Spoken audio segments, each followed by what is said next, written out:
is a minor inconvenience, something we endure without giving it much thought.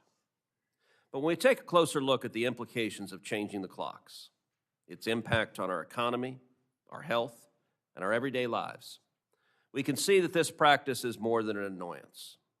First, let's talk about energy savings, which has long been the most common justification for daylight savings time. The original idea behind daylight savings time was to reduce energy consumption by making better use of daylight during the longer days of summer. The idea was simple. Fewer hours of darkness meant less electricity consumption for lighting and heating. This concept might have made sense in the early 20th century, when our economy and our homes relied much more heavily on energy consumption tied to daylight hours. Today, the data show energy savings from daylight savings time are de minimis, if not entirely non-existent. Advances in technology, particularly in lighting and climate control, and increased domestic energy production have drastically reduced the relative price of energy compared to the past. Changing clocks biannually impacts our health. Research has shown that the abrupt shift in time, especially the spring transition when we lose an hour of sleep, disrupts our internal circadian rhythms and causes sleep deprivation. This leads to increased risks of health problems, including higher rates of heart attacks, strokes, and even car accidents immediately following the time change. In fact, studies have shown that there is a spike in workplace injuries and fatal car crashes during the days after we shift our clocks forward. The disruption to sleep patterns and the resultant fatigue can have consequences on our productivity, mental health, and well-being. The time change is also an inconvenience for families. For parents, especially those with young children, adjusting to the time change is no simple task. Sleep disruptions can result in cranky children, restless nights, and a difficult adjustment period that can last for weeks. We also need to consider the economic and social impact. There are arguments that longer daylight hours in the evening can boost economic activity in certain sectors, such as retail, tourism, and entertainment. For instance, late afternoon golf leagues account for up to 40% of the annual revenue of some courses, while a majority of golf instructors reported that nearly 50% of their lessons are taught after 4 p.m. A golf course would lose an estimated $500,000 annually if it lost the extra hour of daylight in the summer. Of course, the early birds who like 7 a.m. tea times might be a bit annoyed with this shift. Many states and countries like Mexico and Russia and Turkey have already taken steps to move away from changing clocks twice a year. Hawaii and Arizona have opted out of the practice, and other countries in the past 10 years have either abolished it or are in the process of doing so. Congress has the authority to end this outdated and harmful practice. This hearing is an excellent opportunity to examine a thoughtful and rational approach to how we manage time. Whether we lock the clock on standard time year-round or on daylight savings time, let's think carefully about our health, our economy, and well-being, and embrace a sensible approach to time management. And I'll now turn to Senator Blunt Rochester for her opening. Thank you, Mr. Chairman, for holding this important hearing. In our increasingly connected world, it's more important than ever that we're thoughtful about what it would mean to pick a permanent time for our country. The Senate has tried this before, but the bill stalled as this body took a harder look at how time changes work state by state. What works in my home state of Delaware may not work in Washington state. But I know I speak for many Americans when I say it's time to figure this out. People across our country are tired of the constant cycle of falling back and springing forward. I mean, who hasn't forgotten to change their clock on their microwave? I think mine is still on the wrong time. And felt the immediate panic of waking up late for work, Or think about the parents of young children and pet owners who have to adjust sleep and feeding schedules twice a year. Some would say that these are just inconveniences, but the back and forth between daylight savings time and standard time needs to change and needs to stop. We need to stop the clock. We need to find a solution and stick with it. Many states across our nation have started to consider legislation to pick a permanent time. Some, like Delaware, have pushed for keeping daylight saving time, the time we're in right now, permanently. Others have sought to keep the standard time when we fall back permanently. But here's the thing. These twice yearly time changes have real impacts on real people. We know that changing the clock disrupts sleep, which can lead to negative health outcomes. Several studies have noted issues with mood disturbances, increased hospital admissions, and even heart attacks and strokes. We also know that being able to see the sun improves mental and physical health as well. But more than that, time changes can impact the safety of our communities. Darker commuting times increase the risk of injuries and even death on our way to school or work. My home state has one of the highest per capita rates of pedestrian fatalities, and dark roads with tired drivers make it more dangerous for pedestrians. The important thing is that we land on something consistent and make smart investments to keep people safe. For example, there were programs that we authorized in the bipartisan infrastructure law that focused on common sense safety improvements, but they are set to expire this Congress. I hope the committee will keep this discussion in mind when it comes time to reauthorize these infrastructure investments. Investments that could keep light that could light up dark streets, add rumble strips to medians, turn chaotic intersections into roundabouts, and more. These are the kinds of smart policy choices we can make to protect people year-round, regardless of whether it is daylight saving time or standard time. But the first step is getting us all on the same page. I'm looking forward to today's conversation about the competing health, safety, and economic impacts of choosing a permanent time for our communities and moving the ball forward on this important issue. Thank you, Mr. Chairman, and I turn it back to you. Thank you, Senator Blunt Rochester, and I have to say, I think you've set a land speed record for moving from the chair on the end all the way here, and I'll just say Senator Cantwell probably needs to watch her back. And I am somewhat disappointed in your excellent remarks that we did not get you belting out the chorus of shares if we could turn back time. I told you, it is something that peps us up, and we need the energy. Joining us today is our friend Senator Rick Scott from the Sunshine State to give remarks on his legislation, the Sunshine Protection Act. Senator Scott, welcome back to the Commerce Committee. First off, Senator Cruz, thank you for the opportunity, and Senator Blunt Rochester, you've done a better job keeping your seat in this committee also than I was able to. Thanks for the introduction, the invitation to introduce my bill, the Sunshine Protection Act, to finally lock the clock. Senator Cruz, I know you're mourning. It's been a tough week for you with the NCAA championship. I do look forward to the Your time has expired. All right. My bipartisan bicameral Sunshine Protection Act. It will end the twice-yearly time change and make daylight savings time the national year-round standard. I have the support of 17 of my colleagues here in the Senate and a House companion led by my friend, Congressman Vern Buchanan from the great state of Florida. I'm sure all of us have heard from our constituents on this. The American people are sick and tired of changing their clocks twice a year. It's confusing, unnecessary, and completely outdated. It's an understatement to say that our nation has changed since the United States began changing the clock over a century ago.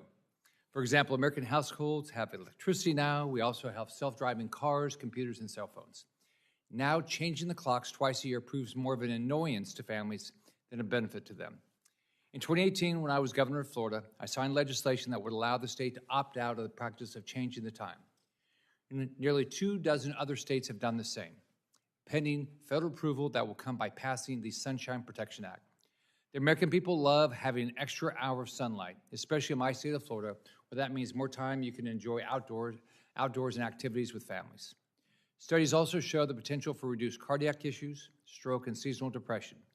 Reduced robberies, benefits to the agricultural and overall economy with an extra hour of sunlight. This is a common sense change to simplify and benefit the lives of Americans. And we have a great opportunity to finally get this done with President Trump on board to lock the clock. I want to thank the committee for the consideration of the Sunshine Protection Act.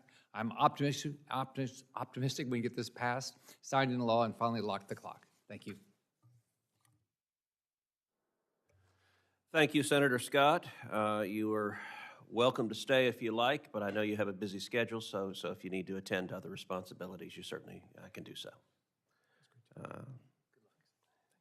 And the game was great, except for the final minute. I would have liked to lock the clock with 1 minute remaining. That would have been an excellent idea. Our first witness this morning is Scott Yates, the founder of the Lock the Clock movement. Mr. Yates started the movement to remove the biannual chore of changing the clock. Our second witness is Jay Caron. He is the CEO of the National Golf Course Owners Association, where he represents thousands of golf course owners across the country. Our third witness today is Dr. Karen Johnson, a practicing sleep medicine physician and professor of neurology at the University of Massachusetts Chan School of Medicine, Bay State.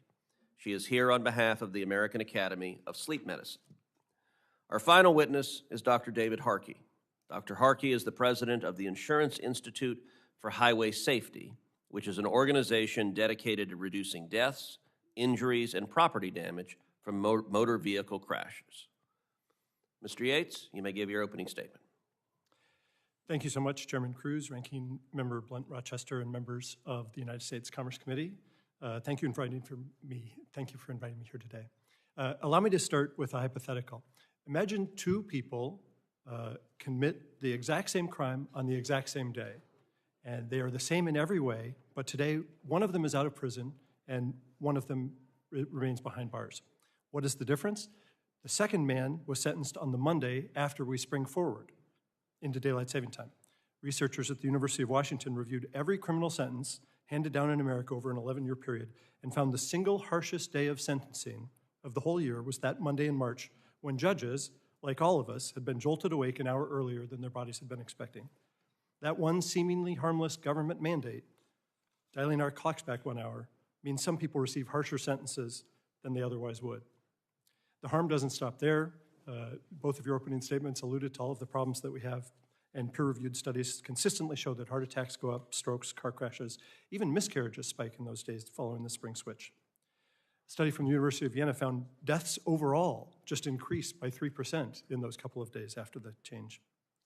Medical errors go up, diabetics lose glucose control, crime goes up. Just yesterday, the journal Neurology published a report saying that more people get migraines in the days after the time change.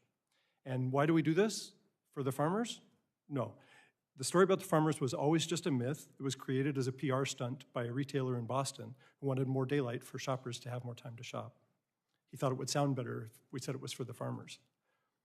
If changing the time twice a year is so deadly and such an outdated relic, why haven't we fixed it yet? It's probably because of this issue we face about whether we should lock into permanent daylight or permanent standard time. I've seen countless polls and I've talked to thousands of people about this. Most people don't actually prefer one or the other that much. They just want to stop the switching. There are valid arguments for either permanent choice. So what should Congress do? What should this committee do? My name is Scott Yates. I've been reading, writing, and testifying about this for nearly a decade, and I have this recommendation. Lock the clock, as this bill says, but after a 2-year implementation. If we wait until 2027, we'll continue to allow states to opt out and opt into standard time, just as Hawaii and most of Arizona have done. This is fundamentally a states' rights issue and a geography issue. Consider Indiana. Indianapolis is roughly the same latitude as New York City, but about 700 miles west. For Congress to force Hoosiers to go to work and school in the dark only to accommodate barbecues in New York City seems rude. But as the Commerce Committee, you do have an interest in promoting a stable and predictable environment for commerce. That's why I suggest Congress establish a firm date, 2027, to permanently end the clock changing nationwide. States would then have ample time to decide if they want to remain in daylight time or opt out and pick standard time. They wouldn't have the option to continue the deadly twice-yearly switching. With clear federal guidance, schools can evaluate and pick their own bell times, businesses can plan confidently, free from the confusion caused by time changes, and states would even have time to hold elections to let the people decide directly. I started my remarks with that study about the judges. The reason researchers could do that and find so many other ways that the time change is harmful is DST creates what scientists call a natural experiment. Scientists can compare real-world results about what happens when the time changes. Interestingly, in traditional experiments with lab rats, scientists are careful not to change the clocks for daylight saving time for the rats because it's too disruptive. So my closing question for you today is this: at long last, can we treat our citizens with the decency that we treat our lab rats?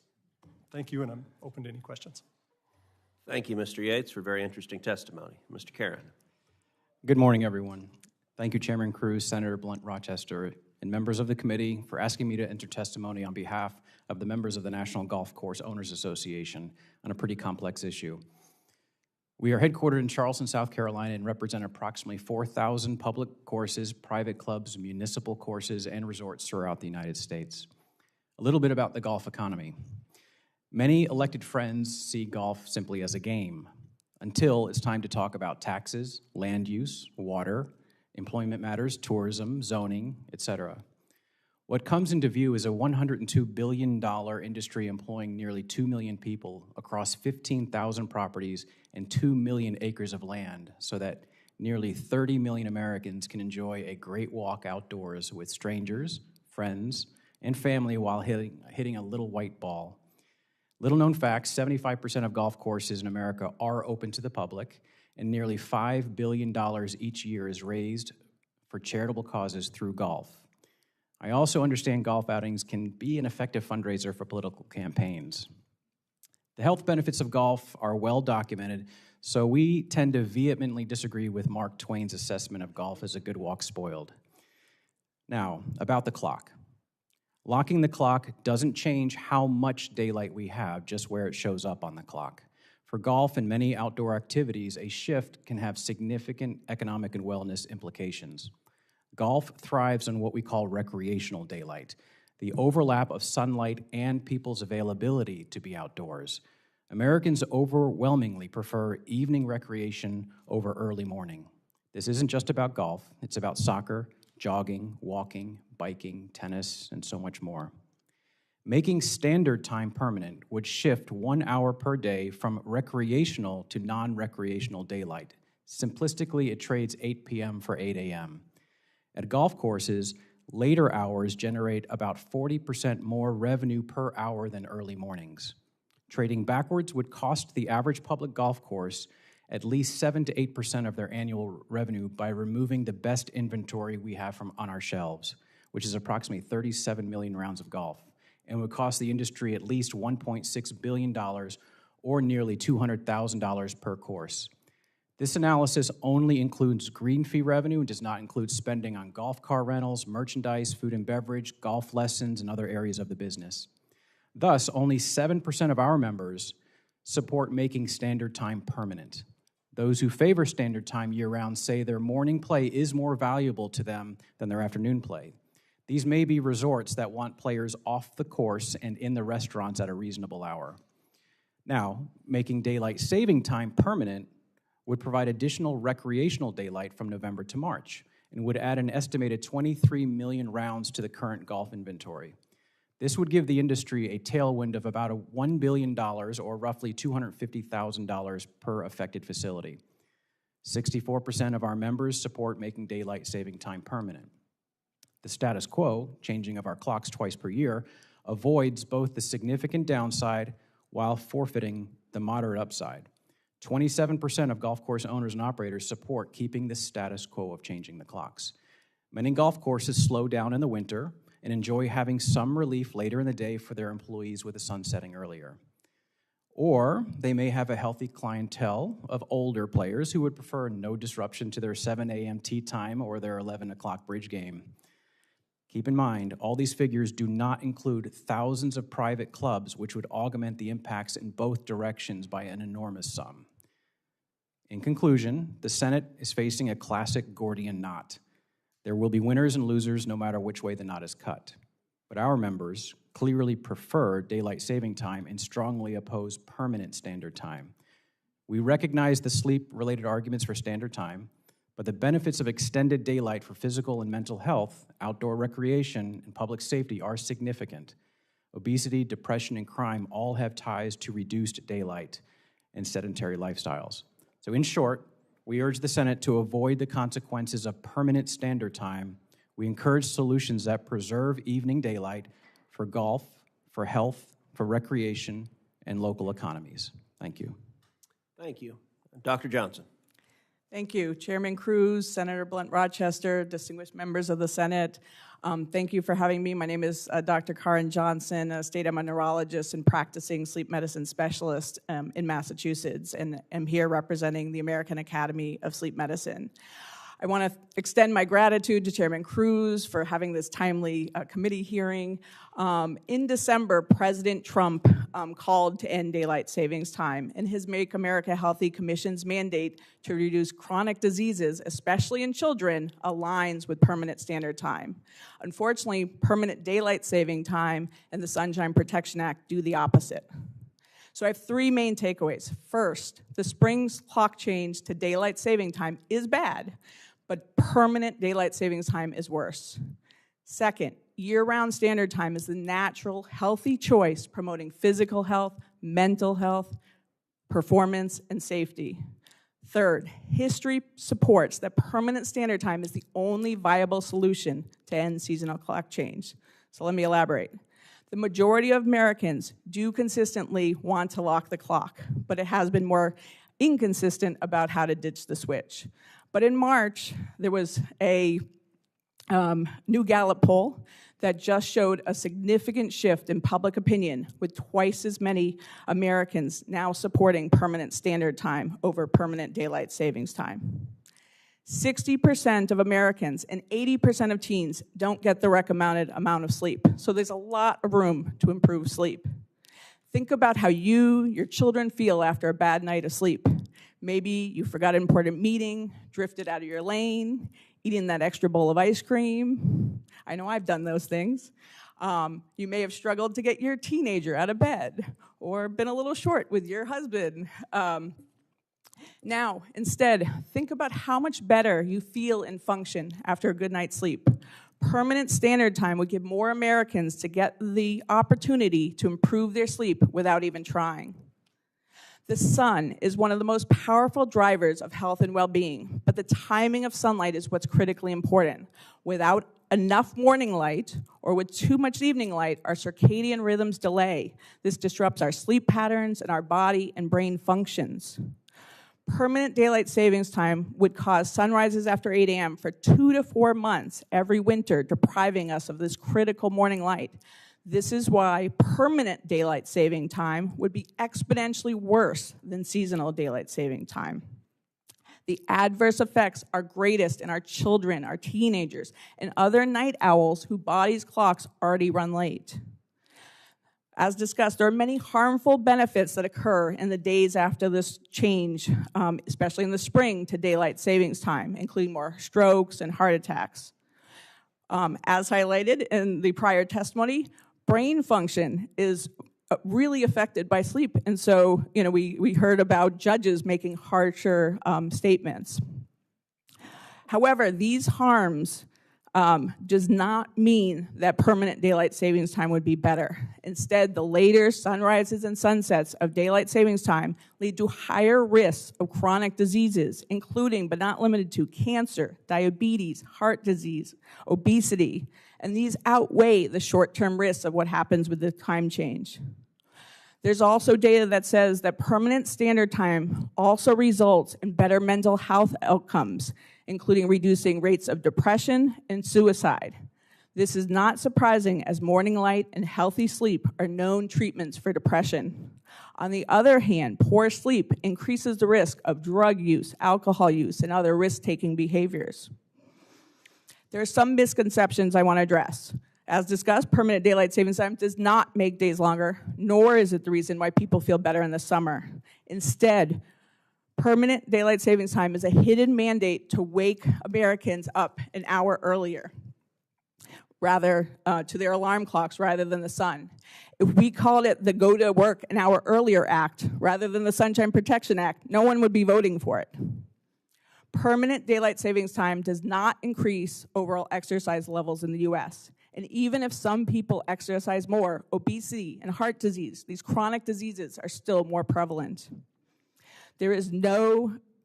While darkness comes with health and safety risks, daylight savings time is not the solution. There is no data to support that permanent daylight savings time would reduce overall crime or motor vehicle crashes. Instead, later sunrises and sunsets are associated with 20% more fatal crashes.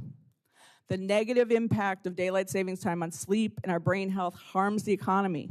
Workers, especially those with early start times before 8:30, think of your farmers, your transportation workers, your factory workers, are less likely to be productive and efficient. Workplace injuries rise after the transition to daylight savings time, and healthcare spending increases. On the other hand, permanent standard time improves academic success in our children with higher test scores. Your constituents' utility bills will be lower with permanent standard time by reducing heating and cooling costs. And finally, the US tried and quickly abandoned permanent daylight savings time twice before, most recently in 1974. It just doesn't work. It won't last. For those that are serious about ending clock changes, permanent standard time is the only viable solution. Please refer to my written testimony for more details, and happy to look forward to the questions later. Thank you very much. Dr. Harky. Chairman Cruz, Ranking Member Blunt Rochester, and members of the committee, thank you for the opportunity to share the IAHS research on the road safety implications of daylight saving time. When discussing any topic on road safety in the United States, it is important to set the stage. Simply put, we are in a road safety emergency.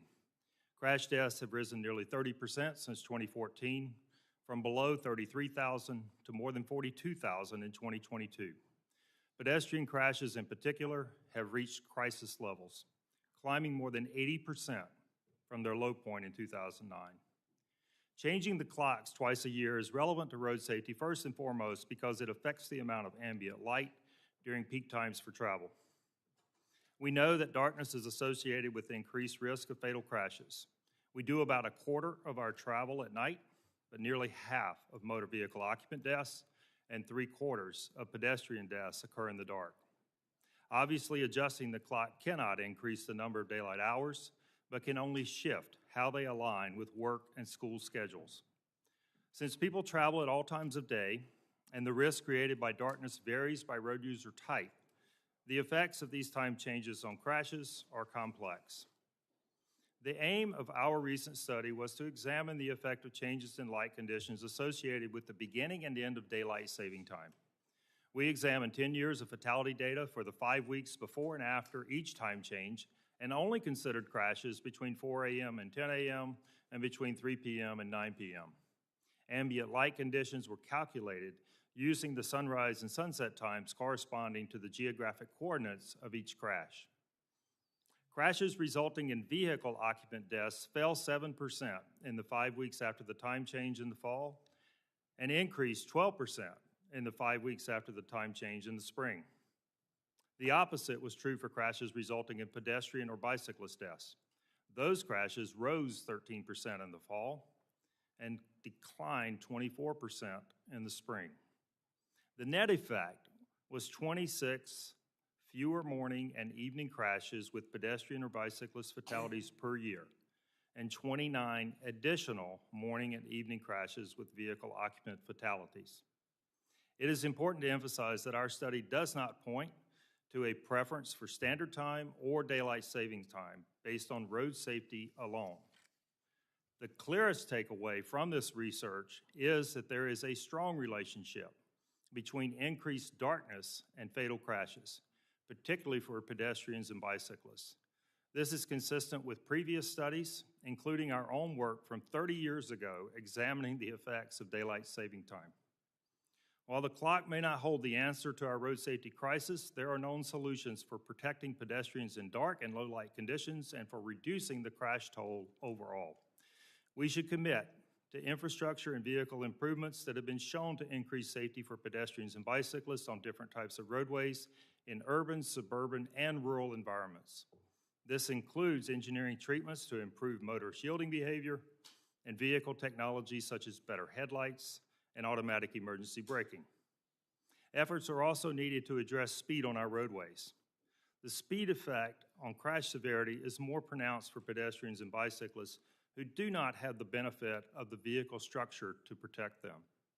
Speed limit policy, enforcement, engineering, and vehicle technology all have a role to play in slowing down drivers.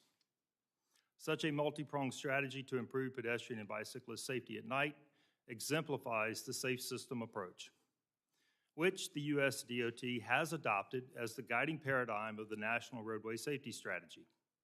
But implementation has simply been too slow. We are alarmed by the rising toll of crashes on our nation's roads and dismayed by the lack of urgency to fix the problem. For this reason, we recently launched an initiative we are calling 30 by 30, a goal to reduce U.S. fatalities 30% by 2030. Achieving this reduction will require a concerted effort by all stakeholders. We will increase our efforts to address risky behaviors, seek opportunities to improve safety for everyone inside and outside the vehicle, and explore ways to make commercial vehicle fleets safer. We ask everybody who cares about the needless loss of life on our roadways, including this committee, to think about what they can contribute to achieving the 30 by 30 goal. Thank you. Thank you. You'll notice the freshmen have taken over this committee. And we have an agenda, don't we? Yeah. Oh, yeah. Listen, I'm pleased to be here. John Curtis from Utah. And thank you, panel, for this important topic. And I think it's fair to say that my constituents share the same frustration that's been articulated here by the back and forth. Mr. Yates, you mentioned in your testimony that the only reason we still have this time change every 6 months is due to the federal government's inability to decide between standard or daylight savings time, which one is best. Based on your research and your outreach, do you have any indication how many states would opt out and maintain permanent standard time if your proposal for permanent daylight savings time were enacted? Thank you, Senator, for the question. I don't have a specific answer. I can talk to you about some of the conversations that I've had with state legislators, including, I don't know if you know Dr. Raymond Ward in Utah. He was the sponsor of the bill there, and he thought, and he said all of his constituents told him that the state preferred, that everybody preferred to stay in permanent daylight time in Utah. Utah might be a case where standard time might be a good option, and that's why I think the 2-year implementation would actually be a great chance for everybody in Utah to look at what the let's talk about Utah.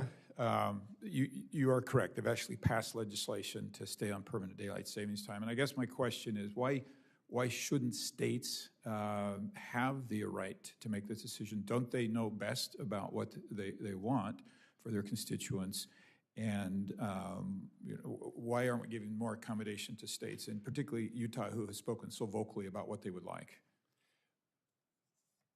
I'm sorry, Senator, are you asking, is there a way that the states could opt out of? So my point is, yes. States know what's best for them. Right. Some states, like Utah, clearly have a preference, and some would go the other way.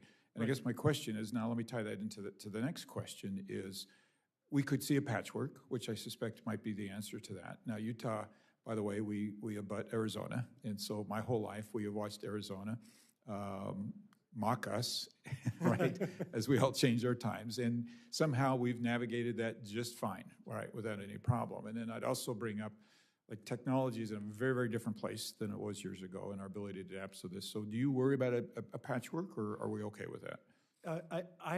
Thank you for the question, Senator. I think that less complexity in the system is better. It's natural to think that there would be a patchwork if we allowed more states to opt into permanent standard time, but we have a patchwork now.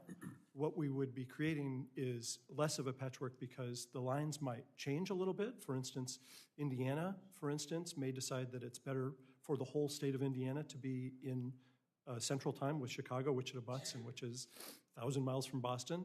And so it wouldn't create a patchwork, it would just create a change in where the line is. And so the first and most important thing is decreasing, eliminating the clock changing, which decreases complexity. And then once we've got that stability, it won't be a patchwork, it'll just be, we know what time it is in Indiana because all of Just the way we've accommodated it to with Arizona. Exactly. Right, and if we're honest, we, like you point, we already have these lines, and they do just fine.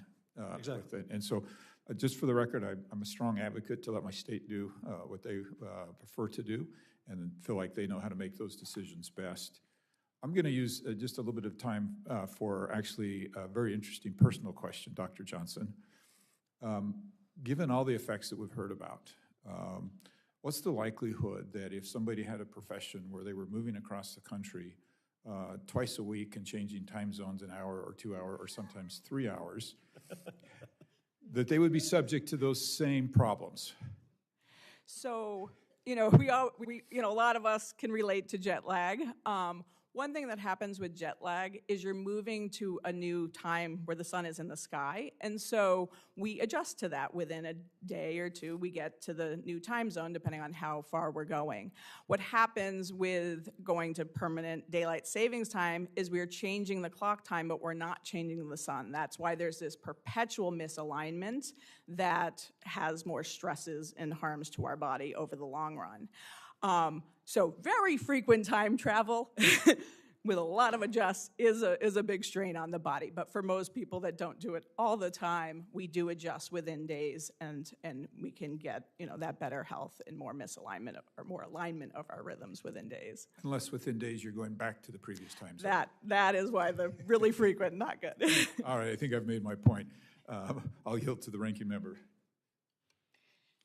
Thank you to my fellow freshman and classmate, Senator Curtis, and also thank you to Senator Cantwell for the opportunity to be ranking member today. And I also want to thank the witnesses. This is one of the issues that a lot of times we will get messages from our constituents. People have strong opinions, and I was literally in a meeting before this with a CEO of a company who asked, well, what do you think? And so this is something that does touch on so many. And I want to start my questions with you, Dr. Harky, because year-round daylight saving time would mean later sunrises in the mornings. More people may be commuting to work or to school in the dark.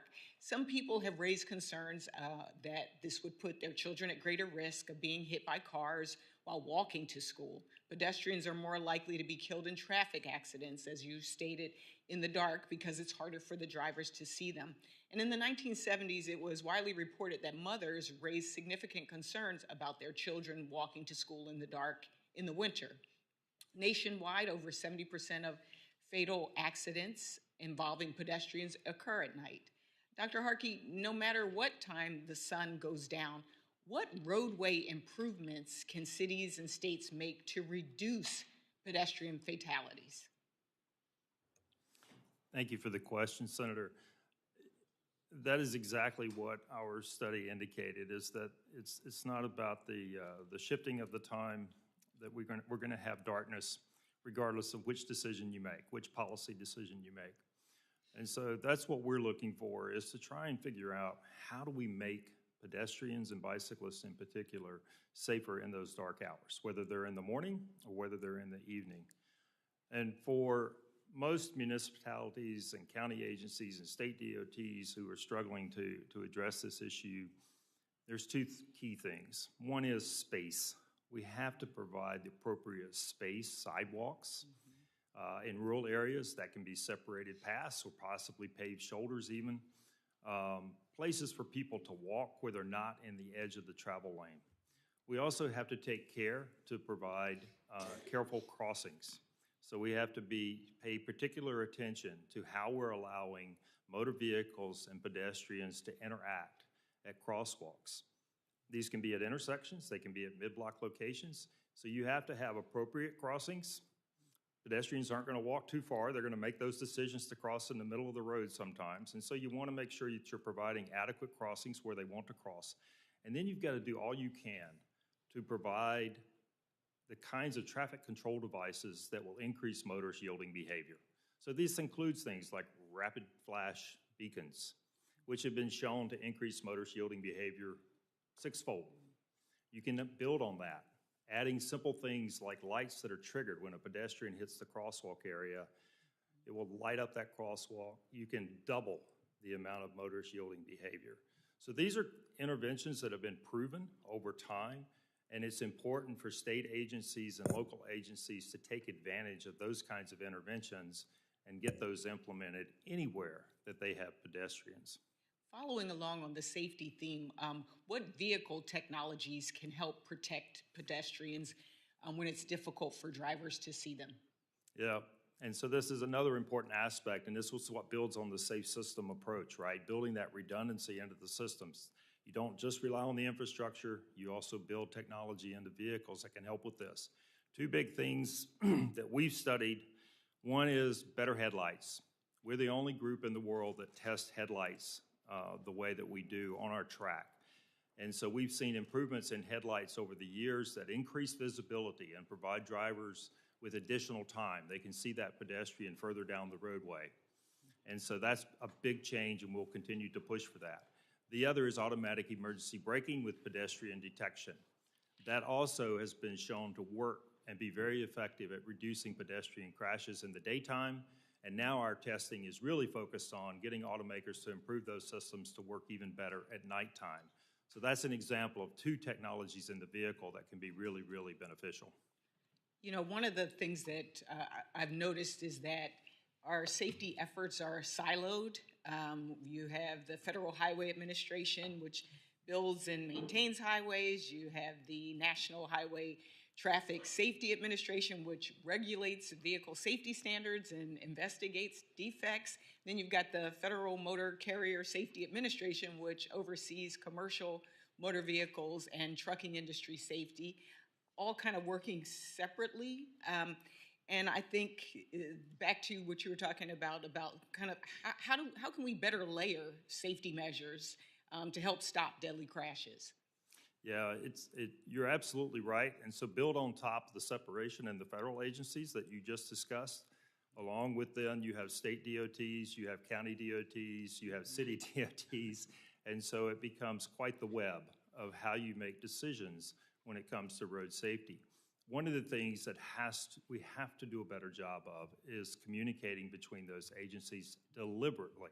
Mm-hmm. And so there is no single authority of the ones that you mentioned that has complete authority over every decision on our roadway system when it comes to safety. And so these agencies have to do a better job of communicating together deliberately, and not just at the executive level, but at the staff level, because it's at the staff level where people know what interventions work best and how to apply those in a way that you create that redundancy in the system that we were talking about.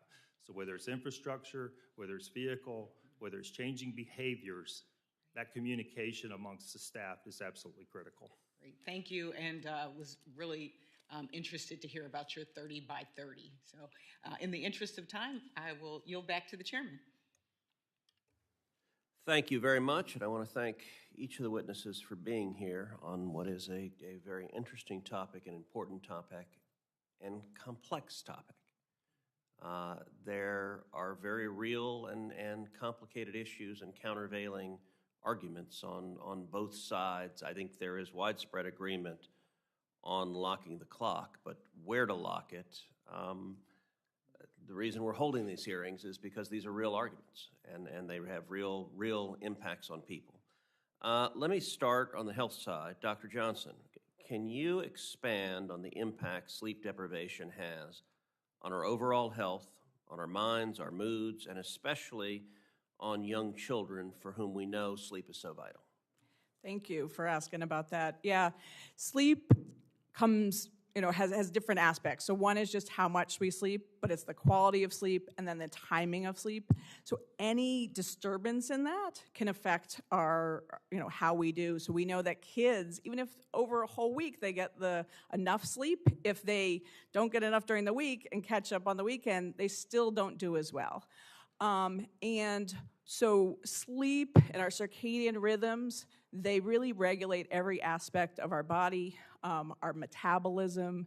They affect how we think about things. They affect our choices of food. You're more likely to grab a celery stick when you're, got enough sleep, but grab that bagel or that, candy bar when you're sleep deprived. Athletic performance, we know, is better when people do sleep.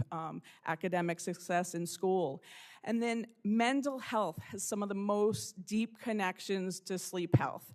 And that's why, even though people, feel better when they see light, it's that timing of light and our circadian rhythms that is so deeply intertwined that if we can improve sleep, if we can improve those rhythms, we see those lower rates of depression overall. We see lower rates of suicide.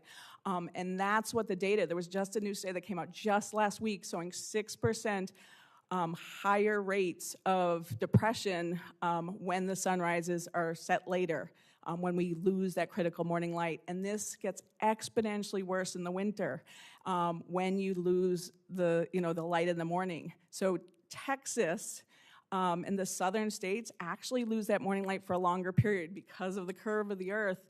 The more even days, you get 3 to 4 months with it being dark after 8 a.m. And some of the darkest places in the country are actually in western Texas if we were to go to permanent daylight savings time. And that's why in 1974, a lot of the push to end our experiment with daylight savings time was actually pushed by states like Florida and Texas and the southern states. Can you also explain why consistent sleep patterns are important for teen brain development and mental health?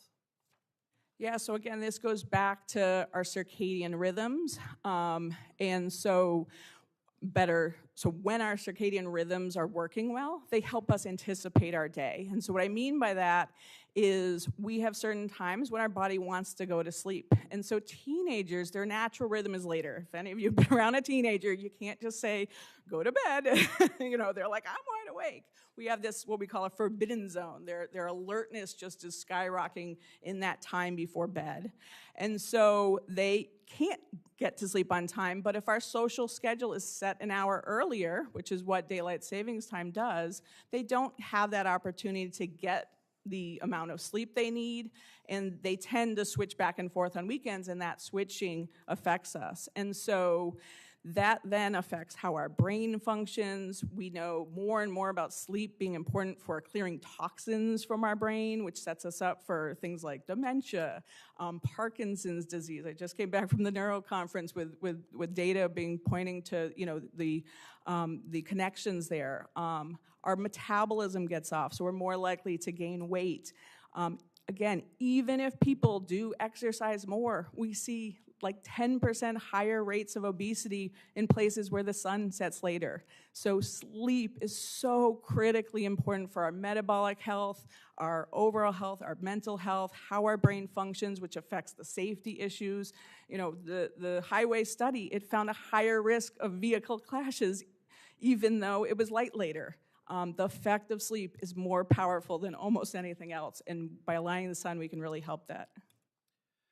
So let's talk a little bit about the idea of states' rights. And I've heard from groups on both sides of this issue that want either permanent standard time or permanent daylight savings time. Almost everyone agrees that changing the clock twice a year doesn't make sense. Mr. Yates, in your opening statement, you said that setting the clock is fundamentally a states' rights issue. Why do you think that decision should be left to the states? Thank you for the question, Senator. The main reason is geography, right? Like we live on this big round ball, and the sun is moving, and the difference in where each state is makes a big difference in how the sunrise and sunset time applies. And so to say that there is one solution that is exactly right for Texas and the exact same solution is right for Atlanta for Georgia is what I would posit overreach by the federal government. And I might even go back to the example that is often cited about when the time change happened in the 70s, and just to give a little context to why that was such a failure. It's often cited that people didn't like it because there were children that were put at risk in the dark waiting for school. It turns out a lot of that is apocryphal. As we've heard, pedestrians are much safer with more light later in the day. But the thing that is interesting about that time change was, and this shows you how different politics was back in those days, that law was signed into law on December 15th, 1973, right in the middle of Watergate. You could say that maybe it was a distraction from other things that were going on, but it was enacted on December 15th, on a Saturday. It was it took place on January 6th, 1974, about 3 weeks later. So you can imagine the worst Monday of the year already is the one after the holiday break where you have to go back to school and everything. To have an extra hour of sleep robbed away right before that, you can understand why it was so unpopular and why it was repealed 2 months after Nixon resigned office. So it clearly doesn't work for the federal government to come and say, this is a mandate of exactly what we should do for all of the country all at the same time. But it is the place of the Commerce Committee to say, we need a well-regulated time system. And so it makes sense to get rid of the clock changing. And if we give 2 years to the states to be able to say, so that all of these arguments can be hashed out, and they're all valid arguments, but they can be hashed out in the geography of the place where it would actually apply. And they would have time to plan and figure out what is the appropriate time for school to start to take in this evidence from neurologists, and what is the best time for all of the businesses to operate. So maybe if we had more daylight, the Watergate break-in doesn't happen, and history would be different. Dr. Johnson, you seem to disagree with having states decide on how they should lock the clock. In your judgment, why do you think that would be the wrong approach? So time is a measure. So Congress has the control over setting measures. I think of my husband, he likes to make a joke. He's 6'6" in the morning and 6'5" in the afternoon. We don't change the length of a foot on his diurnal pattern of his height. Time is supposed to say, how the sun is moving through the sky. And so if we set it to a standard time of the sun being closer to overhead at noon, now that's something we can go by, but states then can decide how they want to set their social schedules. So instead of sort of tricking people into, you all have to get up early no matter what, let's have each state decide when they want their schools to start, when businesses want to start. But let's fix a measure of time that has a meaning where the sun is overhead, and then adjust, the social schedule around it. And that is definitely something the states should decide on. Thank you. Senator Lujan. Thank you, Mr. Chairman. Thank you all for being here today. Dr. Johnson, thank you for joining us today. I saw that the American Academy of Neurology sent the committee a letter encouraging us to consider that standard time, not daylight savings time, is the best to align with our body's natural clocks. Many people still sleep through the morning light or after the early sun rises. Does that mean that light is being wasted if they are not using it awake? So light helps us get up. Most people will wake up naturally after light. Now, some people, my teenagers, could easily sleep until noon, and that makes them actually more likely shift their schedules even later. So when you miss morning light, which is needed to reset your rhythm, or if you get too much light in the evenings, you drift later and have even more trouble getting up in the morning. And so that's why if we actually set it so the sun is rising earlier in the morning, more people will actually naturally, because their circadian rhythms start saying get up on time rather than get up so late, will be able to be ready for the day, be able to have their circadian rhythms help their health, help their metabolism, which is going to be good for heart disease, stroke risk, dementia risk, all these other sort of chronic health problems. I appreciate that. To all the panelists, what does this mean for New Mexico, for our farmers, school children, and teenagers, the elderly, workers in tourism and recreation. What would permanent daylight standard time mean for these communities? One or the other, I apologize, not or. Mr. Yates? Senator, thank you for the question. New Mexico is another real leader in early movements to try to lock the clock. State Senator Cliff Pirtle worked on this. I worked with him closely for a long time. It was the effects on everybody in New Mexico of the clock changing is the same, which is it's very disruptive. It's not disruptive equally for everybody, but for a lot of people it is. A lot of, all the things that we've cited, all the different health studies show that. The thing that I've been advocating today about the 2-year implementation period would be especially helpful for New Mexico because you have a tricky little trade region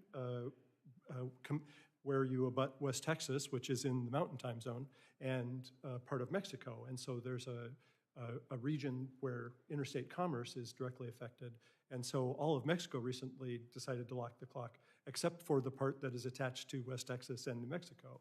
And so these issues of commerce are complicated and do take a little while to work out.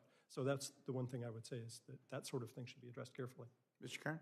I would say that the golf courses in New Mexico, which enjoy mostly afternoon and evening light, all the great hiking that goes on in New Mexico, the rock climbing, the hot air ballooning, all of that would be seriously curbed if daylight saving time was removed.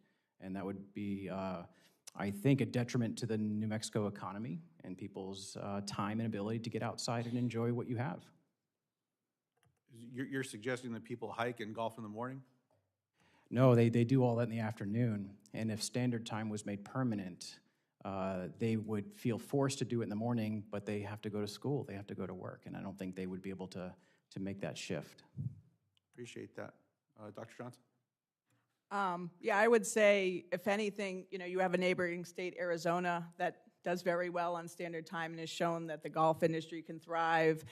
If anything, a lot of people say, and one of the reasons Arizona says they stayed on standard time is because it gets too hot later. So a lot of people do like to do exercise later, and that often is actually a better time for our health to get our exercise in. So if we can get people up so that they can be more active in the morning and get this exercise and enjoy all the wonderful things like hiking, which I know when I've gone to places like New Mexico, I do in the morning. I think that we can still have all these activities on either time, but I think standard time is the healthier choice. Dr. Harky? So our work was looking at fatality data nationally rather than by individual states, in part due to sample size. But if the patterns hold in New Mexico, just like they have in our research across the country, then we're going to see an offset between the number of motor vehicle occupant deaths that have risen slightly during the time change periods and pedestrian and bicyclist deaths that have decreased slightly during that same time period.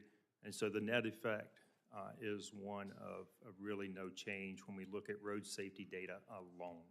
And so if you're trying to make this decision on the basis of just road safety, I don't think the results of our study are going to point you in one direction or the other.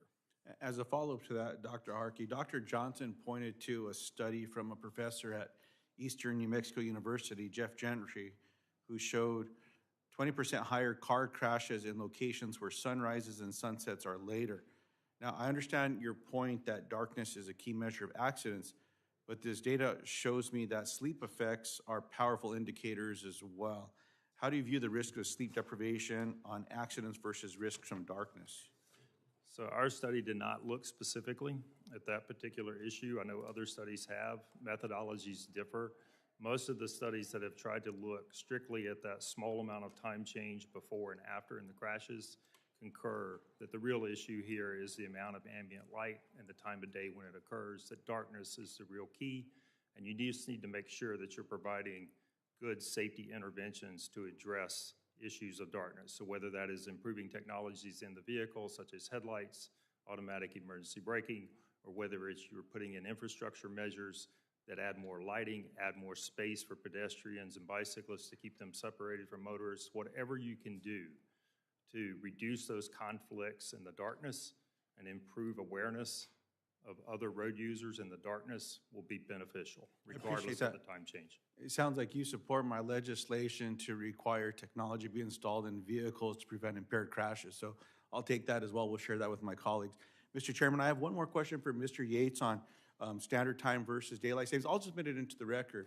And just to note to the panelists, the reason I'm asking so much about sleep is, as my colleagues know, I suffered a stroke 3 years ago. I've learned a lot about the importance of sleep. I definitely lived my life burning the candle at both ends, and now I do my due diligence to embrace sleep hygiene and all the rest.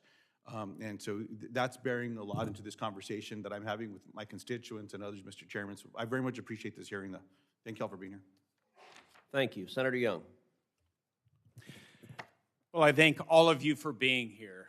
I'm the senior senator from the state of Indiana, and we have quite a history with daylight savings time. For those of you who have consumed old Parks and Rec episodes, you may have seen the one that focused on this particular topic. But let me walk through some of the things that have transpired in our state, and I'll weave in there some of the unique perspectives that Hoosiers have brought to this. Until 2006, our state was chronologically divided, you might say, with some counties observing daylight savings time and others not. And then in 2006, after years of debate, furious debate, our state decided to become the 48th state to adopt daylight savings time. In central Indiana, on the shortest day of the year, December 21st, the sun currently rises at 8:02 a.m. and sets at 5:23 p.m. Under permanent daylight savings time, sunrise would be delayed until 9:02 a.m., meaning Hoosiers would begin their day in darkness for much of the winter. What works for East Coast states, I'm hearing from many of my constituents, might not work for states like Indiana. We have 12 counties in the western part of the state that are in the central time zone. So Evansville, Indiana, if you're familiar with that. You got up near Chicago, what we call the region affectionately. So there are 80 other counties that are in the eastern time zone.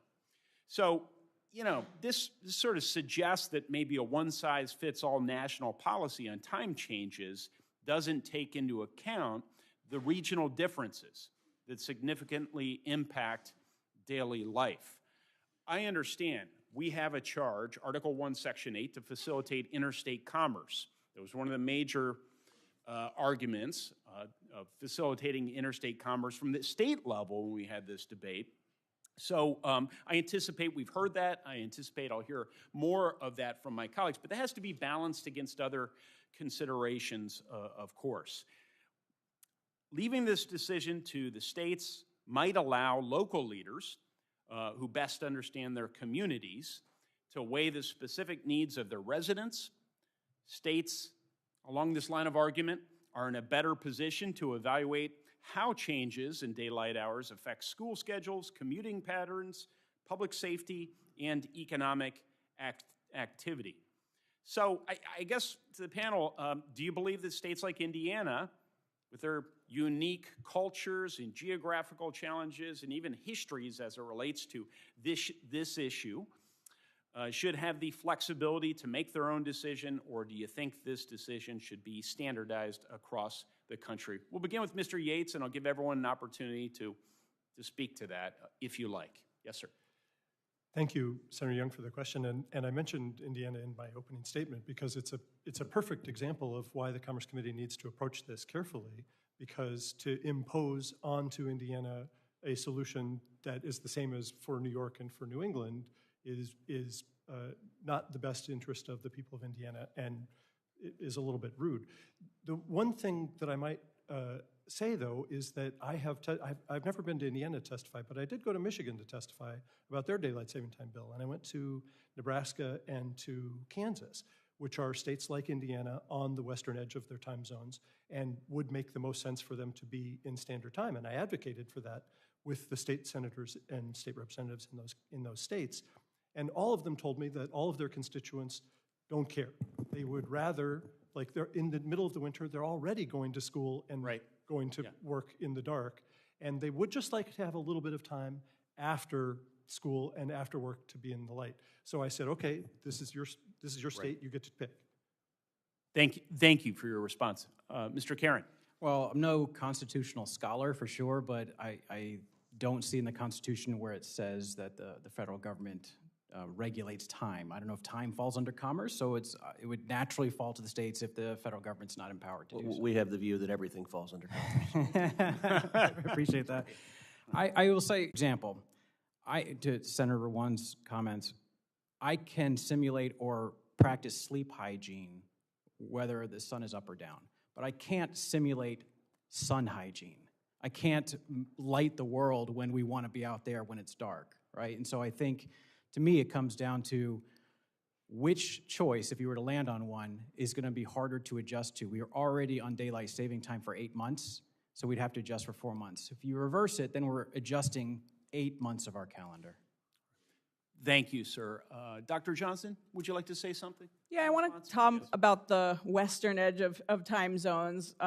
States like yours are more aligned with central time zones. So already on standard time, your sun is going to be overhead closer to 1. When we go to daylight savings time, now it's closer to 2. And we see that this really impacts health risks, mental health risks, safety risks, how kids do in school. I want to highlight one Indiana study. When you guys ended going the parts of the state that were on standard time. Wait, you're coming with a study? You're citing a study? Are we allowed to do that in this? Is that consistent with the rules, Chairman Cruz? I'm kidding, of course.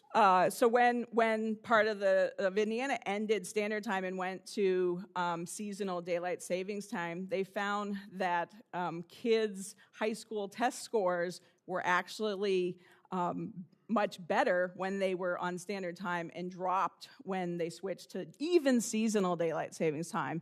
And that's not adding the exponential harms of bringing those 9 a.m. sunrises, like you said. So we would love every place to be more in line with the sun. And as you said, states have different needs to get closer to that ideal. Thank you, Doctor. Dr. Harky? So we didn't have a preference in our study for one time or the other in terms of how you set it. What our study showed was that the risk of fatalities for pedestrians and bicyclists in particular rises at night. And it rises for all motorists as well at night. So the real key is regardless of which decision you make and which time zone you use, you've got to make sure that you're putting interventions in that it's going to help with those who are traveling in those dark hours, whether it is more in the morning or more in the afternoon and evening. That's the real key, and particularly for pedestrians and bicyclists, who are the overwhelming number of fatalities that are occurring in those dark hours. I see. I'm very much over time. I see that Mr. Karen has something he wants to say, so I've been given lead by the chairman. Please, go ahead. Yes, I just want to point out that Senator Scott's bill, the Sunshine Protection Act, kind of threads the needle. It creates a federal daylight saving time, but allows every state to opt out if they chose. So I think that's maybe the best answer here. Good point. All right. Thank you, Chairman. Thank you. Senator Markey. Yep, thank you, Mr. Chairman, very much. So it's 1985. It's my 5th term in the United States House of Representatives, and I become the chairman of the Energy Subcommittee on the Energy and Commerce Committee. And searching through the jurisdiction of this wonderful subcommittee is time. I guess somebody's going to have to be chairman over time, and it's me. I'm chairman of time. And nothing had been driving me crazier than the birds chirping, at 5 a.m. in the morning. It's sunshine out. It's the end of April. This is not good. So I began a negotiation with Bill Goodling, who was a Republican from Pennsylvania, to move time And it was a hard, grudging discussion, but I was able to move it from the end of April to the beginning of April in 1986. And so that changed it, because at that point it was 6 months daylight, 6 months standard. So I was able to claw back 3 weeks pretty much to right now. Okay, otherwise we'd still be another 2 or 3 weeks where there's no daylight savings time.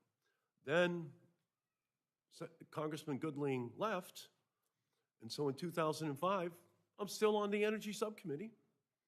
So with Fred Upton, who was a Republican from Michigan, we cut another deal and we moved it to the beginning of March.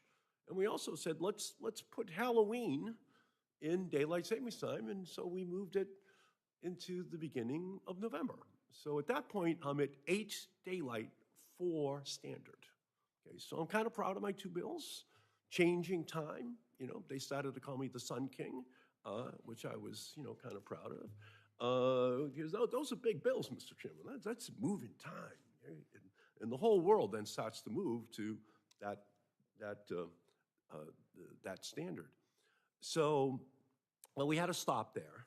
And then 2 years ago, Senator Rubio and I, we had a bill to do daylight savings time year-round, and it passed by unanimous consent out on the floor of the Senate. It was then stalled in the House, never had a vote over it. But I consider this kind of an inexorable march towards more sunshine that people can enjoy, not while they're asleep, you know, having the sun come in early in the morning. So, so that's my goal. My goal is just to make sure people get more sunshine in the evening when they can use it, especially, as I heard your opening statement, Mr. Chairman, as our economy has changed. And we're not an agricultural predominant economy any longer, although farmers play a vital role in our society, but we're more into the economy that we all live in today. So I guess my first question, Mr. Karen, is how would extending evening daylight support small businesses in your industry? It would add to the golf industry at least $1 billion of economic activity. The average golf course would see an increase in approximately $250,000 in revenue. And not, I mean, that's an economic argument, but the golfers around America, the 30 million golfers, would get to enjoy all of that. So that's the argument.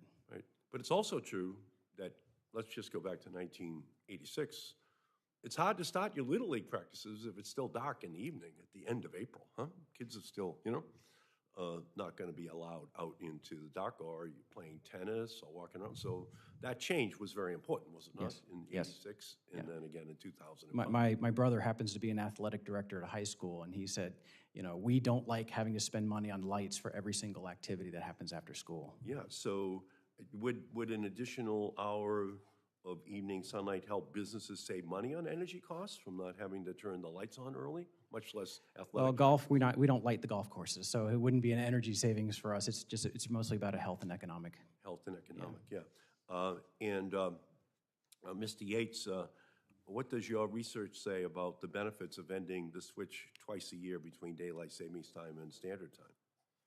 Thank you, Senator, for the question, and I appreciate the nickname that you got. It's better than the nickname that the Comedy Central, The Daily Show, called me the Time Wizard, and so I wasn't sure if I should be offended or I'm going to keep Sun King for myself, okay? Yeah, Sun King is way better than Time Wizard. I like that title, The detrimental effects of switching the clocks are super clear, and it seems like we've got pretty much unanimous agreement about that at this point. And what's delightful about it, from my perspective, is to hear you tell these stories, because you clearly have been a pioneer on this for a long time. And what's great is that this has never been at all a partisan issue. It's always been a completely bipartisan issue. When you look at the 24 states that have enacted something to... Can I say this as well? And opposition has always been bipartisan. Yeah. Because I had to negotiate with Representative Goodling who's a Republican, you know, on the other side, but I had Republicans. Carlos Moorhead from Orange County was on my side, a Republican, and I had to negotiate with Larry Craig, who was senator from Idaho. He was the senator before Jim Risch, So I had to negotiate with him on this. He was in opposition, but I had Fred Upton from Michigan, who was a supporter. So it's always been bipartisan on either side, you know, these coalitions that are there. And so that's the only way, from my perspective, that, you know, we're going to be able to work here as well in order to make some progress. You know, we just have to make daylight savings time permanent, in my opinion, one way or the other, or at least get more. We need more sunshine, you know. And the reason, Mr. Chairman, it's from my perspective, it just, when the sun's out, it just increases the likelihood that the corners of people's mouths are going to be turned upwards. They're going to be happier when the sun's out. They're going to be feeling good. That's why so many people move to Texas, by the way, and Florida.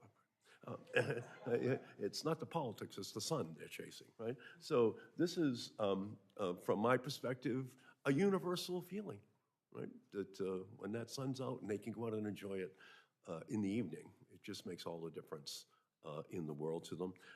And so we have to find a way here of resolving these issues to be able to deal with it. And I know there's disagreements on it, including I know Karen Johnson's here from Massachusetts, and she's on the other side of the issue, which I respect.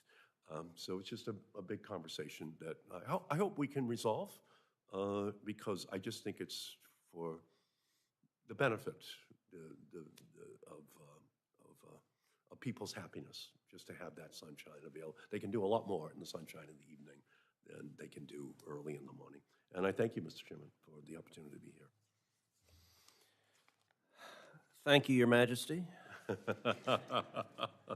And I will say I did not know that my friend from Massachusetts had acquired the nickname the Sun King, which the previous Sun King, of course, was King Louis XIV in France, whose best-known statement was "L'État c'est moi," I am the state, which may explain the differences between Senator Markey and myself on the size of government. Well, I think President Trump is quoting King Louis very favorably. That's a fair point, since he did in fact tweet out Louis. Le roi, c'est moi. I think I saw. I didn't know he knew French, but I think he, in fact, did. In fact, quote favorably. Not even as you are. You're doing it with a very high risible coefficient. Okay? You're doing it jokingly. I think he was serious.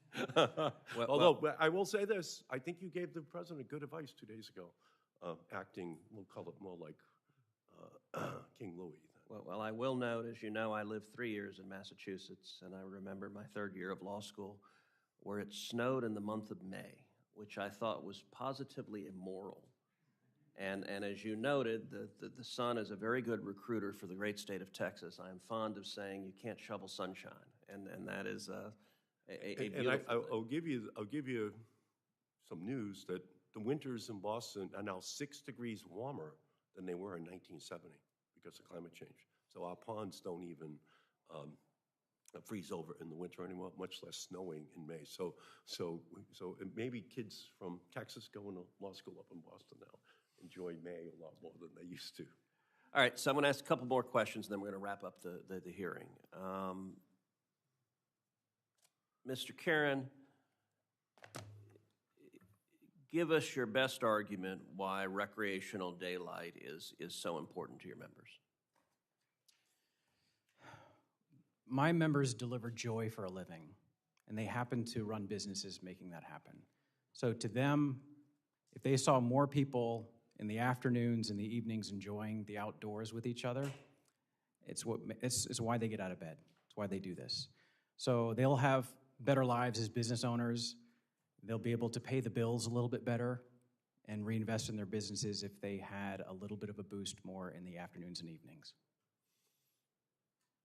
That was helpful, although I will say on the delivering joy, I couldn't help but think of I think the best comedy riff ever done, which is Robin Williams' on golf, which I will note is profane but screamingly funny, and he points out that golf was invented by the Scots and how infuriating it can be at time. And he said, I know, we'll call it a stroke, because when you miss, you want to have a stroke. Very good. All right, Dr. Johnson.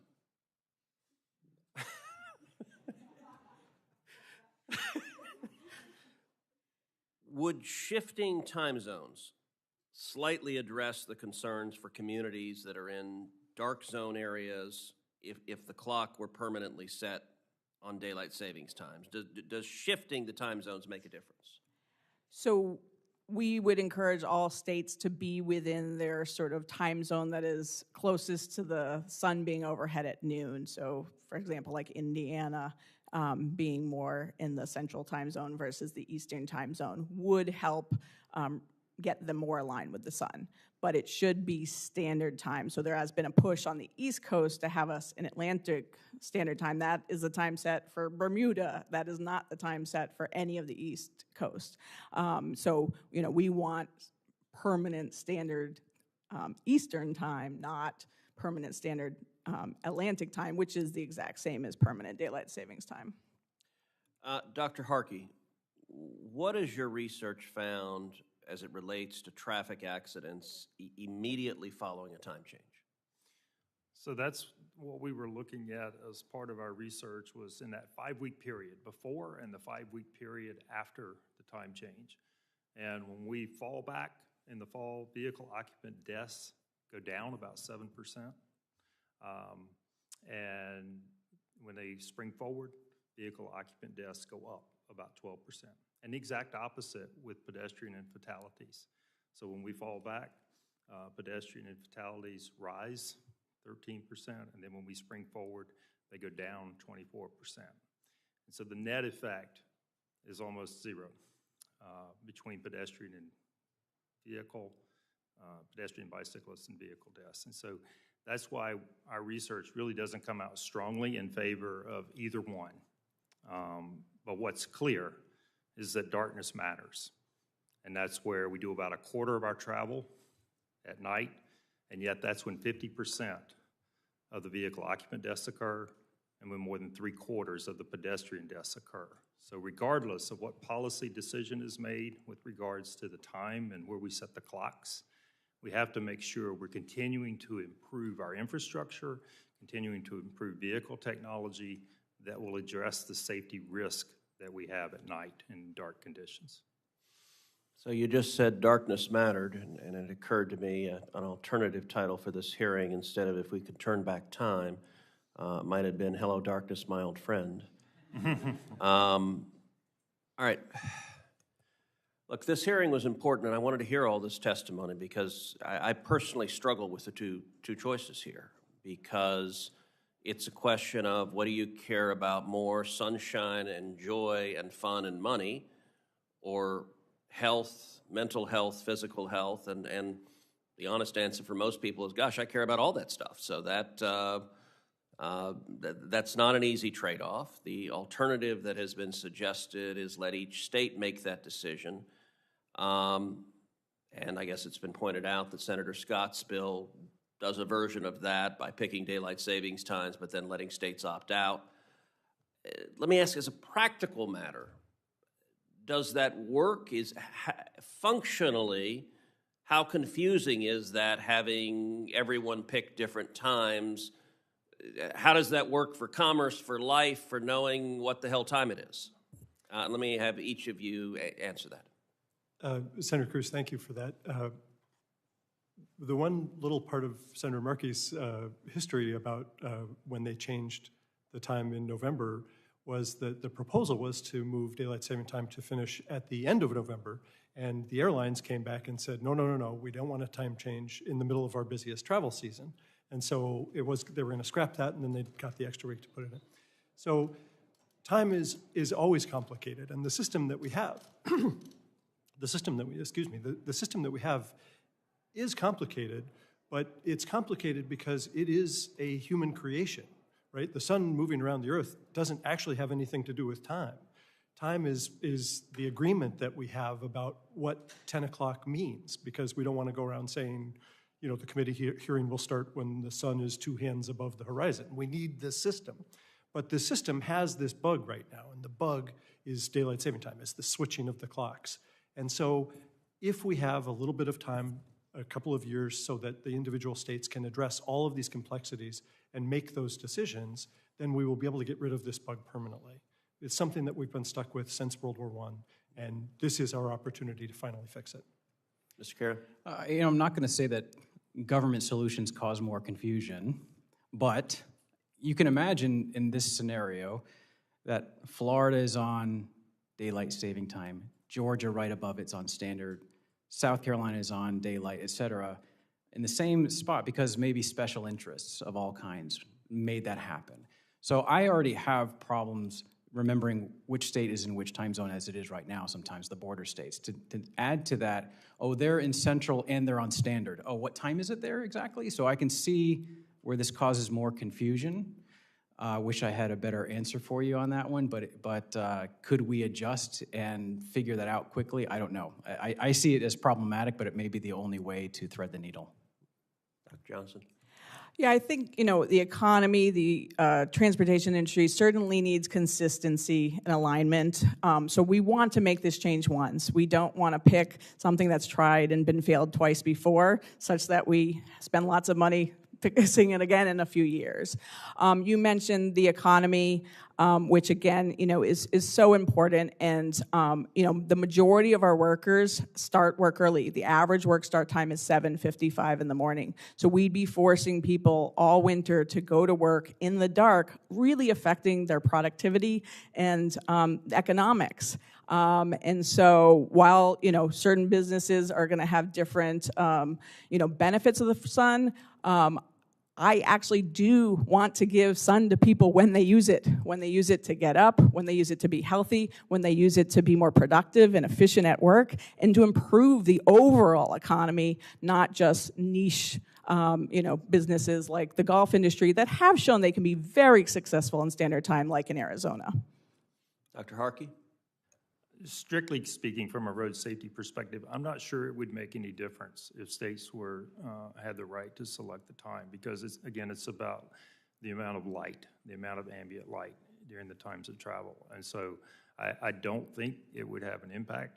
Personally, it would probably confuse me, but we had that problem. I will give you a quick anecdote. Almost 40 years ago, we were collecting speed data in New Mexico and Arizona as part of a research study. Had no idea at that time, being right out of school, hadn't really paid attention, that Arizona did not bother to go to daylight savings times. That all of our equipment was an hour off when we went to pick up all the speed data, and we had to adjust it after the fact. And so I think you would have those kinds of things, right, that could work their way into the system, unintentional mistakes, if we were to get into a system where we had a lot of different time zones going on. Well, I for one, am thankful for these magic devices that we carry, that when I land on a plane, I look down to figure out what time it is, because I'm on a lot of planes and it changes. I want to thank each of the four of you. This has been very helpful testimony, and you all have different perspectives, so each of you has added significantly to it. Senators will have until the close of business on Thursday, April 17th, to submit questions for the record. The witnesses will have until the end of the day on Thursday, May 1st, to respond to those questions. And this concludes today's hearing. The committee stands adjourned.